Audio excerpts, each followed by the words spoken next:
Putri. Kami mohon berkenan menyampaikan sambutan. Kita berikan tepuk tangan yang meriah buat beliau. Kepada Ibu Megawati Soekarno Putri, waktu dan tempat kami haturkan.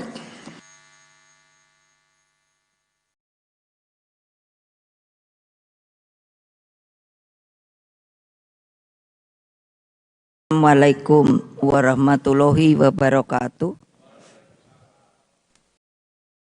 Salam sejahtera untuk kita semua. Om Swastiastu, Namo Buddhaya, salam kebajikan rahayu. Salam Pancasila. Salam Pancasila. Merdeka. Merdeka. Merdeka. Yang saya hormati Ketua Umum Partai Persatuan Pembangunan atau P3 Bapak Haji Muhammad Mardiono, Ketua Umum Partai Hati Nurani Rakyat atau Hanura Bapak Osman Sabtaodang, Ketua Umum Partai Persatuan Indonesia atau Perindo Bapak Haritanu Sudibyo, Mas Prananda dan Mbak Puan Maharani, Bapak Arsyad Rashid, Ketua Tim Pemenangan Nasional Ganjar Pranowo atau TNPGP, beserta Pak Sandiaga Uno. Jadi pasti banyak nanya, kenapa Pak Sandiaga Uno ada di sini? Jangan lupa loh, beliau itu adalah P3. Bapak Andika Perkasa, Bapak Edi Pramono, dan Bapak Tuan Guru Bajang. Perwakilan relawan dan tentunya rekan-rekan pers yang pada hari ini saya lihat kok, kenapa ya saya bilang sama Monang, kenapa kok banyak amat ya persnya? Karena bolak-balik sudah nanya, kapan diumumkan? Kapan diumumkan? Saya ngomongnya sabar, sabar. Dan seluruh rakyat Indonesia dimanapun kalian berada yang saya cintai, puji syukur kehadirat Allah Subhanahu wa Ta'ala sehingga kita bisa berkumpul di tempat yang sangat bersejarah ini. Untuk menjadi, jangan lupa sejarah, tempat ini menjadi saksi ketika kekuasaan otoriter Orde Baru mencoba meluluh lantakkan kantor Partai Demokrasi Indonesia belum pakai perjuangan pada 27 Juli 1996. Rakyat Indonesia mengenang peristiwa itu sebagai sebuah tonggak penting demokratisasi di Indonesia. Melalui peristiwa itulah kekuatan arus bawah bersatu guna mengoreksi total praktek korupsi, kolusi, dan nepotisme atau yang pada waktu itu dikenal dengan KKN. Hadirin sekalian, saudara-saudaraku tercinta, anak-anakku, Partai Demokrasi Indonesia Perjuangan dan semuanya. Dalam seluruh perenungan saya, sosok pemimpin Indonesia tidak boleh membutakan diri terhadap sejarah, tidak boleh juga melupakan semangat reformasi. Karena ketika ada reformasi itu, kalau diingat, itu bukan jalan-jalan lenggang kangkung, tapi itu pun dengan yang namanya sebuah peristiwa yang penuh dengan cucuran air mata, darah, lalu semangat juang yang luar biasa. Dari sejarah kita belajar bahwa pemimpin harus lahir dari gemblengan lahir batin. Pemimpin seperti ini ditempa keteguhannya, memiliki kesetiaan pada prinsip, kokoh pada jalan Pancasila, merakyat, visioner, dan memiliki kemampuan profesional. Setidaknya telah berprestasi dalam jabatan strategis di tingkat nasional dan memiliki pengalaman konkret di pemerintahan. Ditinjau dari karakternya, pemimpin ini selalu bergelora jiwa kemanusiaannya. Hatinya mudah tersentuh oleh penderitaan rakyat. Semangat pemimpin seperti ini yang akan selalu berkobar-kobar justru ketika menghadapi tantangan. Sosok pemimpin ini digerakkan oleh nilai-nilai moral, etika, dan selalu satu antara kata dan perbuatan. Dengan berbagai harapan tersebut, cukup lama saya menganalisa dan berdialektika dalam alam pikir tentang apa toh yang sedang dihadapi oleh Indonesia tercinta kita, problematik yang dihadapi bangsa kita. Oleh sebab itu, terhadap tugas konstitusi agar fakir miskin dan anak terlantar dipelihara oleh negara, misalnya, belum sepenuhnya dapat kita lakukan di dalam masalah kesehatan tentang pencegahan penyakit menular seperti TBC, demam berdarah, diare, dan juga yang sekarang sangat memperhatikan adalah untuk upaya pencegahan stunting masih menjadi pekerjaan rumah kita. Kita juga memiliki pekerjaan rumah di dalam memanfaatkan bonus demografi di mana waktu yang tersedia hanya 13 tahun ke depan.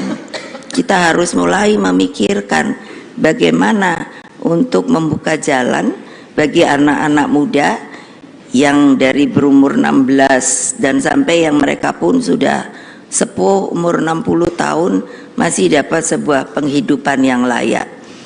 Pada saat bersamaan saya mencermati seriusnya persoalan akibat liberalisasi politik dan perekonomian kita yang akhirnya berdampak pada meningkatnya kasus korupsi. Berbagai persoalan tersebut saya pikirkan dengan seksama sebagai latar belakang. Saya orang yang sudah punya pengalaman hidup dan politik yang cukup panjang, jadi saya tidak begitu mudah untuk bisa mengambil siapakah yang akan saya jadikan di kemudian hari sebagai pemimpin dari bangsa dan negara ini. Saya menerima masukan dari seluruh ketua umum partai yang hadir di sini, juga mendengarkan masukan para tokoh. Kesemuanya saya kontemplasikan siapa sosok yang tepat mendampingi Pak Ganjar Pranowo. Nah, hari ini hari Rabu tanggal 18 Oktober 2023, saya dengan mantap kini saya telah mengambil keputusan. Kesemuanya saya tujukan sebesar-besarnya bagi kepentingan rakyat, bangsa, dan negara. Karena itulah dengan mengucapkan Bismillahirrohmanirrohim, maka calon wakil presiden yang dipilih oleh Partai Demokrasi Indonesia Perjuangan yang akan mendampingi Bapak Ganjar Pranowo adalah Bapak Profesor Dr. Mahfud MD.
kerja keras. Iya, pasti.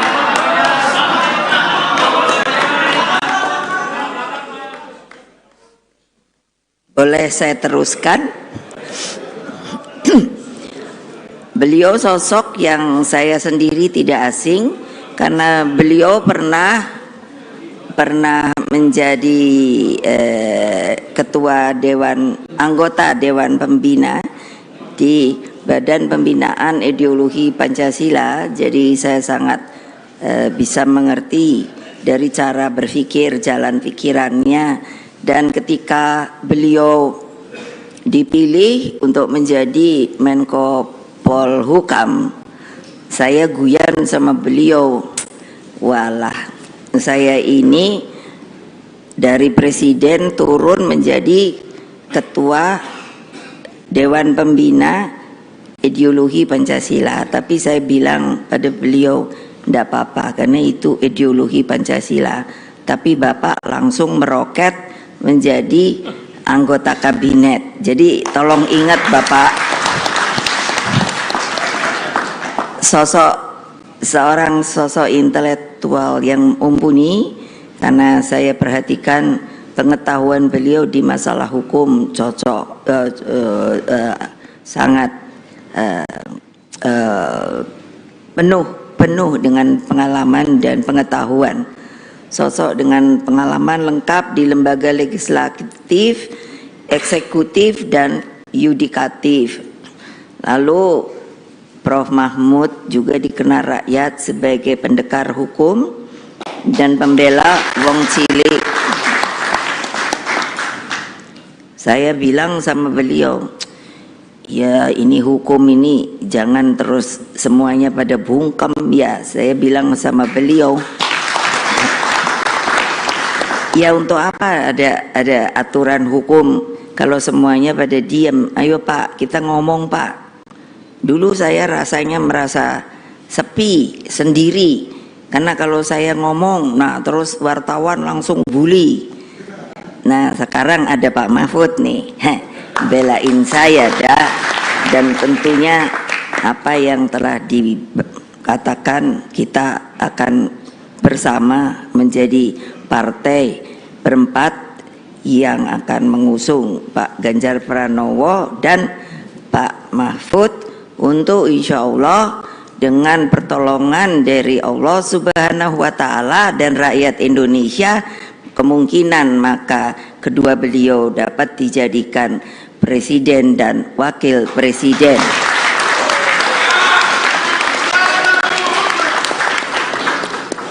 Lalu masih Pak Mahfud, jadi tampil apa adanya, jujur, bernyali, dan komitmen ideologisnya tidak perlu diragukan lagi. Beliau bisa menjadi wasit yang baik di tengah persaingan politik dan bisnis yang sering kali dirasakan tidak adil. Beliau sosok yang kami tugaskan untuk melakukan reformasi sistem hukum nasional agar tampil wajah keadilan sejati. Sudah lama rakyat menunggu keadilan ini. Karena itulah kepada seluruh rakyat Indonesia kami semua mohon doa restunya. Mudah-mudahan seperti tadi yang saya katakan, bahwa rakyat dapat ikut menjadikan kedua beliau ini untuk menjadi pemimpin negara dan bangsa di waktu yang akan datang. Tapi saya tanya sama Pak Mahfud, karena kok biasanya kan kalau orang itu kerja atau apa suka apa ya, gerenengan itu apa ya, jadi suka nyanyi-nyanyi kecil gitu. Jadi saya tanya sama beliau, Bapak bisa nyanyi apa enggak? Dengan malu-malu beliau berkata, kayaknya kurang bisa Bu. Pasangan Pak Ganjar Pranowo, Pak Mahfud ini akan menyuburkan demokrasi negeri. Mereka akan bertindak sebagai sahabat rakyat sejati, insya Allah.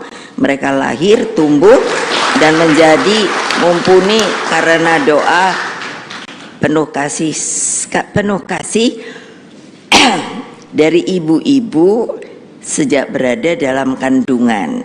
Saya selalu kalau pidato sekarang saya janji sama ini, ayo Mbak Atika, untuk urusan perempuan, karena perempuan itu harus sama laki-laki, kodratnya beda, tetapi di dalam semua haknya harus sama. Kasih Ibu Pertiwi selalu mengharapkan yang terbaik bagi seluruh anak negeri.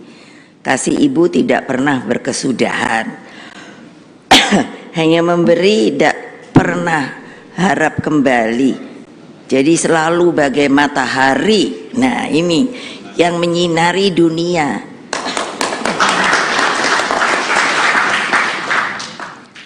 Jadi sekali lagi semoga Allah yang Maha Kuasa, Tuhan yang Maha Kuasa meridhoi perjuangan kita. Ayo terus bergerak ke bawah, perkuat akar rumput, bertemu dengan mereka, satukan seluruh energi juang. Kita persembahkan kemenangan untuk rakyat melalui Pak Ganjar Pranowo dan Profesor Mahfud MD. Akhirnya mengakhiri sambutan ini. Nah, ini saya ingin mengutip juga saya untuk mensosialisasikan kembali, mengutip lagu kebangsaan Indonesia Raya itu ternyata stansa tuh Pak, bagiannya itu ada 3. Saya akan mempopulerkan kembali, tapi acaranya kalau yang besar-besar, karena ternyata itu Indonesia. Mohon maaf kalau begini, saya lagi alerginya saya. Jadi ini stansa ketiga, coba tolong direnungkan bersama. Indonesia tanah yang suci. Nah, tanah siapa? Tanah kita yang sakti. Di sanalah aku berdiri menjaga siapa? Jaga ibu sejati. Indonesia tanah berseri. Ayo, siapa mau ikut? Nggak hafal kan? Ibu juga belum hafal kok, sedang terus menghafalkan. Tanah yang aku sayangi, marilah kita berjanji Indonesia abadi. Jadi agar Indonesia suci dan abadi, pilihlah sosok pemimpin yang baik, pemimpin yang jujur, dan pemimpin yang mampu bertanggung jawab bagi lebih dari 270 juta rakyat Indonesia. Sebetulnya pemimpin itu seperti apa toh? Saya diajari bapak saya, Bung Karno. Dari mulai SD saya mulai dimasukkan pikiran-pikiran politik. Jadi katanya beliau begini, pemimpin yang sebenarnya itu adalah ketika masa krisis atau kritis dapat mengambil tanggung jawab itu untuk menyelamatkan negara kita. Demikianlah, terima kasih. Wassalamualaikum warahmatullahi wabarakatuh. Merdeka! Merdeka! Merdeka! Terima kasih, kita berikan tepuk tangan yang meriah bagi Ibu Ketua Umum. Dan selamat buat calon wakil presiden yang mendampingi Pak Ganjar Pranowo, Profesor Dr. Mahfud MD. Inilah pasangan bagi Indonesia Raya kita yang hadir di sini didampingi dengan keluarga, istri dan putra putri, bahkan juga cucu dari Prof. Mahfud. Karena itulah monggo untuk dapat berdiri untuk menghadap ke wartawan dengan keluarga, monggo sudah ditunggu.